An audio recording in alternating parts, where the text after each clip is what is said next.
If your presence doesn't settle the room, then you're not leading.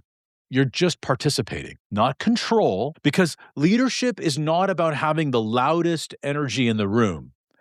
It's about having the strongest container. The world doesn't need more loud leaders. It needs contained ones. Leaders who can hold space, wait wisely, stay coherent under pressure.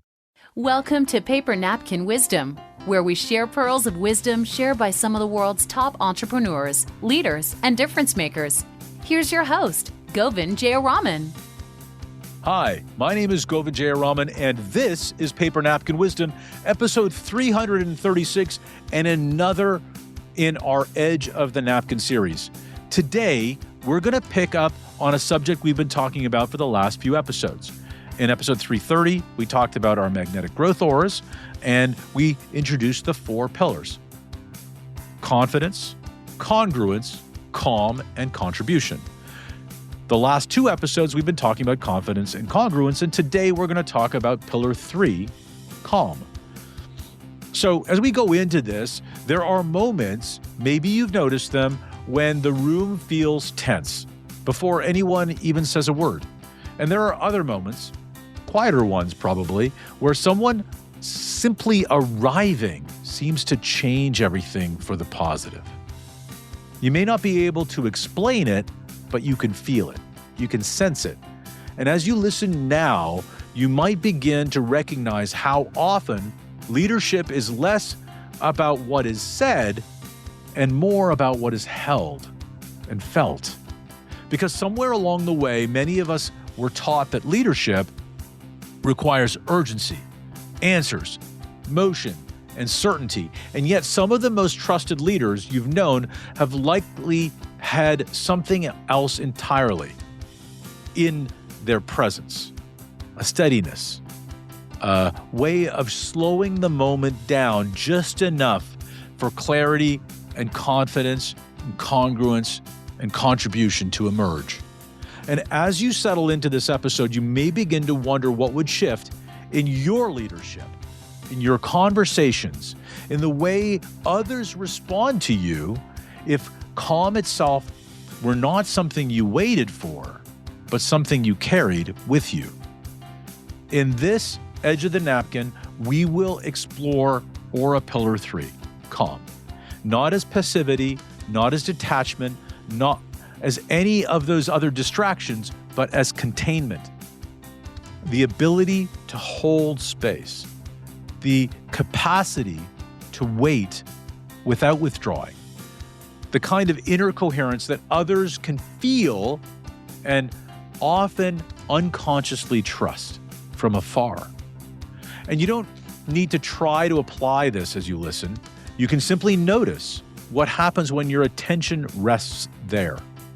Because calm has a way of teaching itself, not through effort, but through experience. So as we begin, allow yourself to listen, not just for insight, but for resonance. Let's listen in. Most people misunderstand calm. They think of calm as soft, passive, slow even, disconnected completely from everything around it. They think calm means that you don't care enough, or you're not even paying enough attention. Maybe you're not even present. But in leadership and in life, calm is not the absence of intensity. Calm is the capacity to hold intensity without collapsing, without reacting, without leaking it onto others and spilling it all over the place. Calm is not what happens after the storm. Calm is what allows you to stand inside the storm and not become it or let it become you. And here's the truth that most leaders don't want to hear. If your presence doesn't settle the room, then you're not leading. You're just participating. Calm is not a personality trait. It's not temperament, and it's not something you're born with or without. Calm is trained, and it's an internal environment. And in the Aura framework, calm is the pillar that creates containment, not control, but containment. because leadership is not about having the loudest energy in the room. It's about having the strongest container. So containment is one of the most misunderstood and important capacities in leadership. Containment means that you can hold emotion without needing to discharge it, without needing to fire it off in someone's direction. You can sit in uncertainty, in chaos, without rushing to certainty or solving. You can receive pressure without transmitting panic or disarray or blame. Most teams don't need answers first.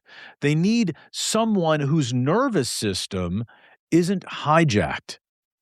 When a leader lacks calm, three things immediately happen. Number one, the room speeds up unnecessarily. People want to get through it. It's just as fast as they can. Number two, people start managing the leader instead of focusing on the work. Three, decision quality drops like a stone, even if intelligence stays high. Smart people make bad choices to end the cycle. Calm creates psychological gravity and safety. People lean toward it. They trust it. They regulate with it and against it. And that's why calm leaders are often described as steady, grounded, someone I'd follow into chaos or out of chaos, not because they know more, but because their inner environment doesn't spike when the stakes rise. So, holding space through calm is not a technique. It's a physiological reality. It's in your body. When someone brings you fear, anger, confusion, emotion, chaos, uncertainty, they are not asking you to fix it immediately. They're asking, often very unconsciously, can your nervous system, can you tolerate this without making it worse? Calm is what allows you to say, without words, I can be with this, I can be with you, and you don't have to protect me from this.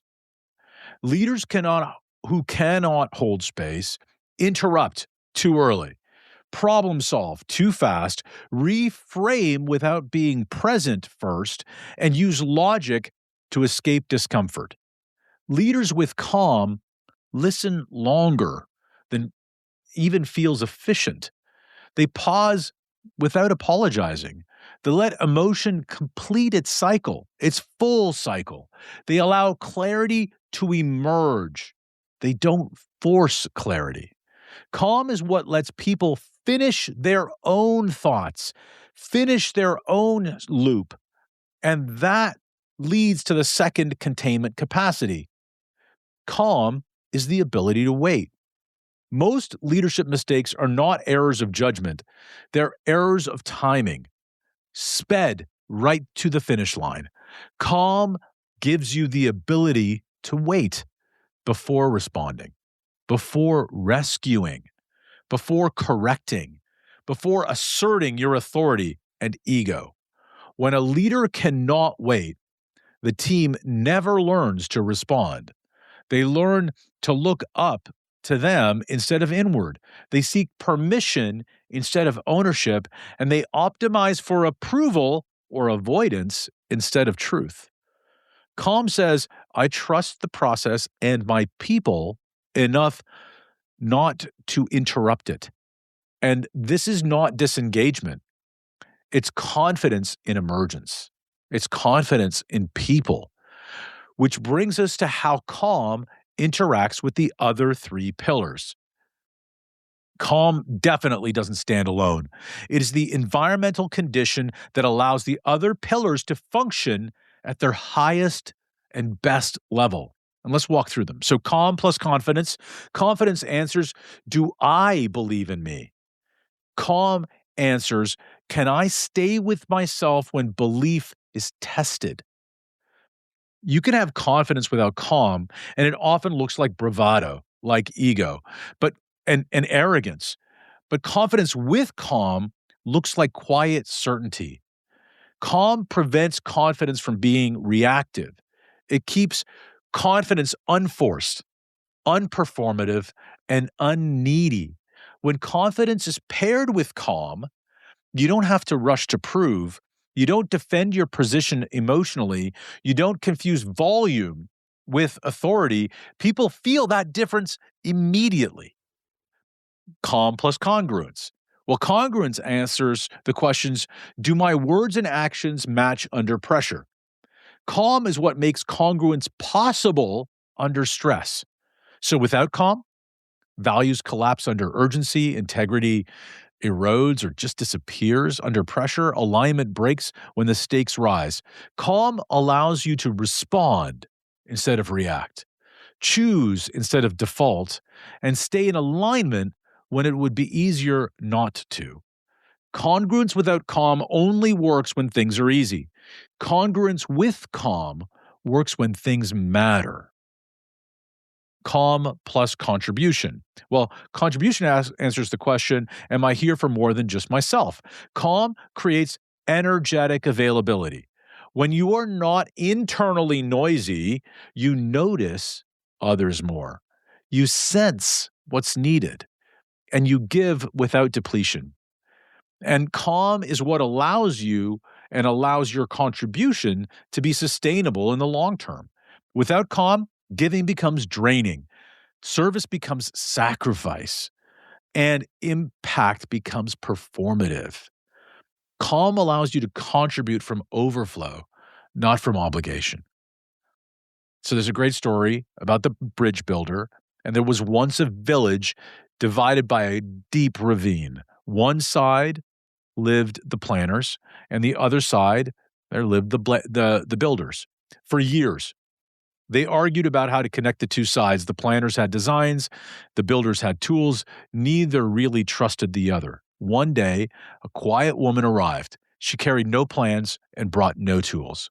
She simply sat at the edge of the ravine.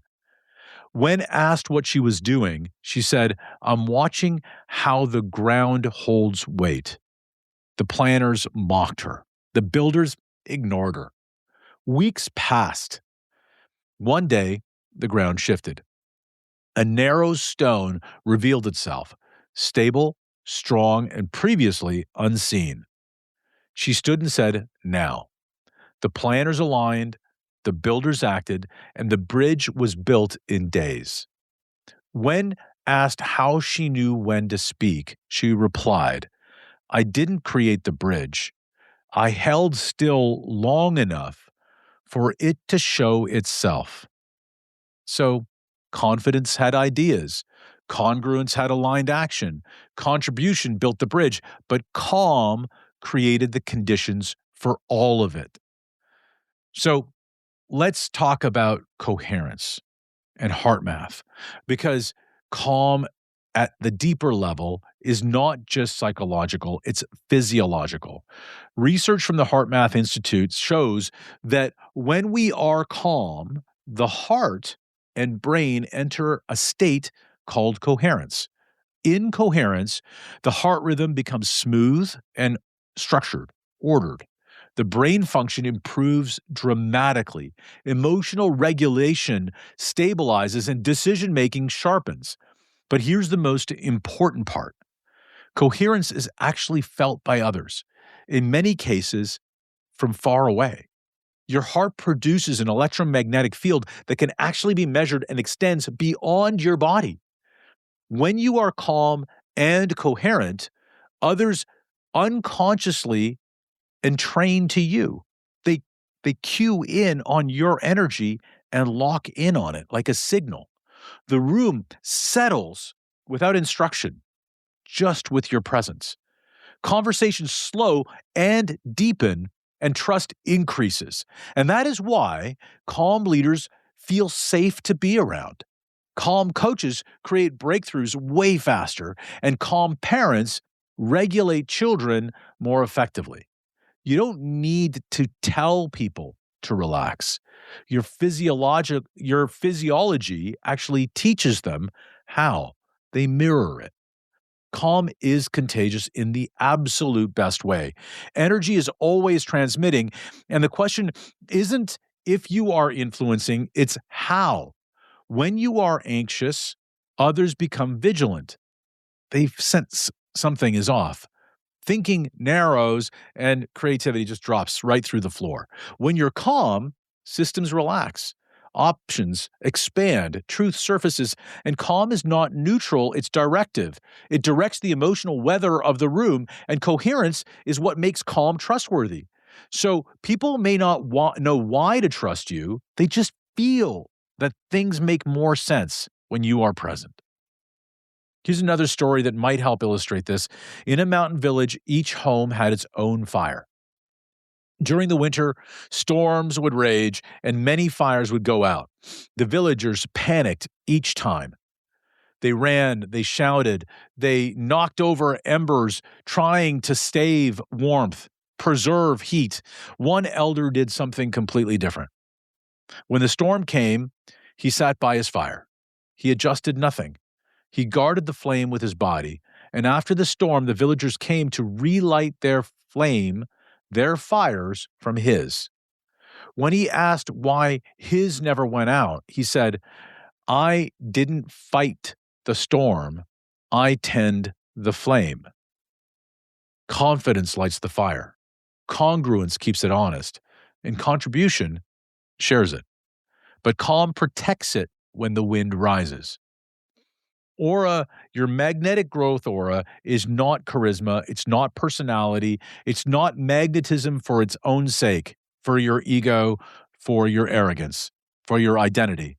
Aura is the sum of what people experience in your presence, and calm is the stabilizing field. Without calm, confidence feels sharp, congruence feels rigid, and contribution feels heavy. With calm, confidence feels grounded. Congruence feels reliable, and contribution feels generous. Calm is what allows people to relax into their best selves around you. And that may be the highest form of leadership, helping others to become who they really are. Calm doesn't require incense or silence retreats or meditation. It requires practice under pressure. It requires a few embodied anchors. Slow your exhale before responding.